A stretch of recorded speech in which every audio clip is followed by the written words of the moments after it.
Hi friend, কেমন আছো তোমরা? আশা করি ভালো আছো। আমিও খুব ভালো আছি। আজকে আমি তোমাদের মোচার রেসিপি তৈরি করে দেখাবো একদম নতুনভাবে।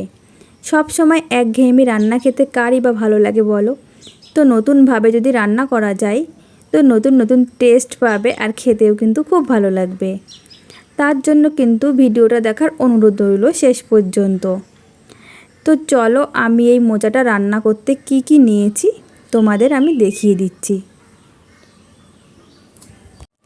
আমি এখানে নিয়েছি মোচাটা টুকরো টুকরো করে কেটে হলুদ দিয়ে সিদ্ধ করে ভালো করে ধুয়ে নিয়েছি। আর নিয়েছি রুই মাছ 3 পিস, আছে আলু 1 পিস আমি ভেজে নিয়েছি যাতে রান্নাটা খুব তাড়াতাড়ি হয়ে যায়, তার জন্য আমি এগুলো আগেই করে নিয়েছি আর ভিডিওটা যাতে খুব বড় না হয়। আর এখানে আছে জিরে বাটা, আদা বাটা, 4টে লঙ্কা, লাল লাল লঙ্কা নিয়েছি আমি। আর এখানে আমি একটা শুকনো মশলা করব, তার জন্য গোটা গরম মশলা, ধনে আর জিরে নিয়েছি। গরম মশলার মধ্যে আছে এলাচ, লবঙ্গ আর দারচিনি।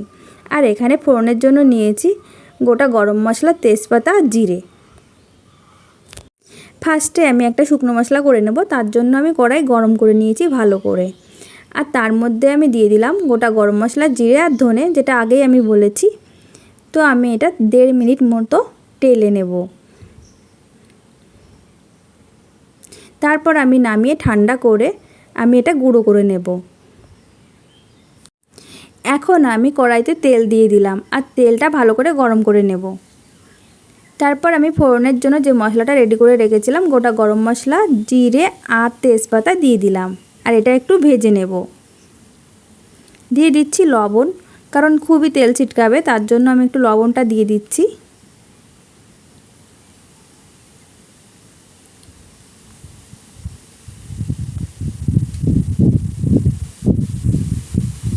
আর এখন দিয়ে দেব আগে থেকে যে মশলাটা করে রেখেছিলাম, জিরে আর আদা আমি শিলনোড়াতে বেটে নিয়েছি।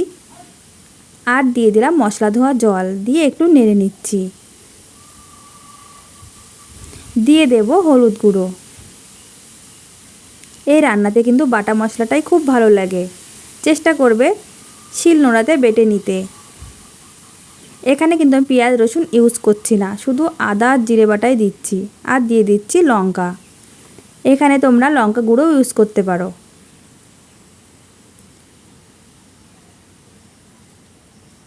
আর আমি এটা ঢাকা দিয়ে একটু কষিয়ে নেব।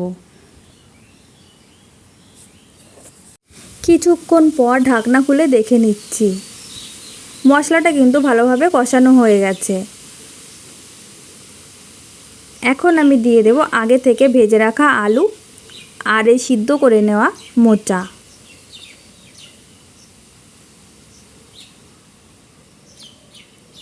দিয়ে একটু নেড়ে চেড়ে দেব।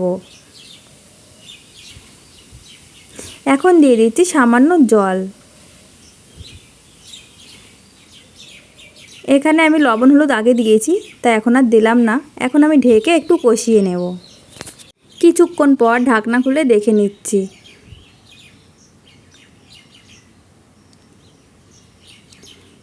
একটু নেড়ে চেড়ে দেব।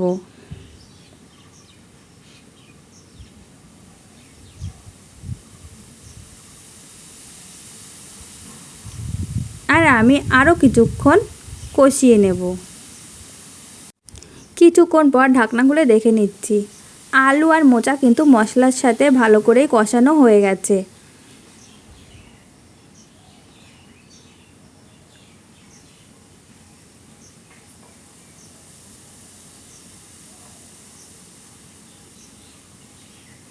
আর আমি এখন দিয়ে দিচ্ছি জল। তোমরা যতটা ঝোল রাখবে ঠিক সেই আন্দাজে জল দেবে।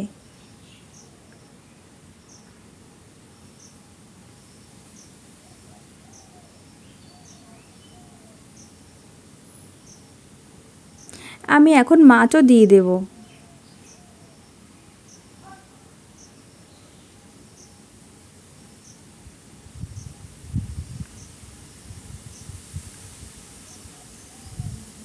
আর আমি এটা ঢাকা দিয়ে হতে দেব কিছুক্ষণ। কিছুক্ষণ পর ঢাকনা খুলে দেখে নিচ্ছি,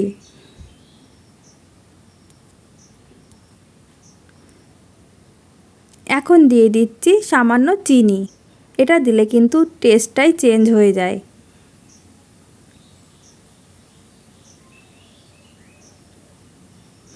তো যারা চিনি পছন্দ করে না তারা স্কিপ করতে পারো, কিন্তু দিলে কিন্তু দারুণ লাগে খেতে।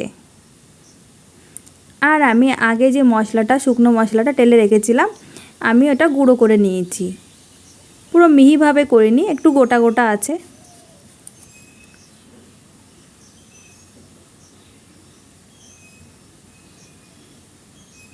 আমার এটা হয়ে গেছে, আমি 1 মিনিট মতো ঢাকা দিয়ে এটা নামিয়ে নেব। তো বন্ধুরা, তোমাদের কাছে আমার এই রেসিপিটা কেমন লেগেছে অবশ্যই কিন্তু কমেন্ট করে জানিও। তার জন্য অবশ্যই কিন্তু বাড়িতে ট্রাই করে দেখতে পারো। এটা খেতে কিন্তু দারুণ টেস্টি। আর তোমাদের যদি আমার এই রেসিপিটা ভালো লেগে থাকে তাহলে অবশ্যই লাইক, কমেন্ট এবং শেয়ার করে দিও।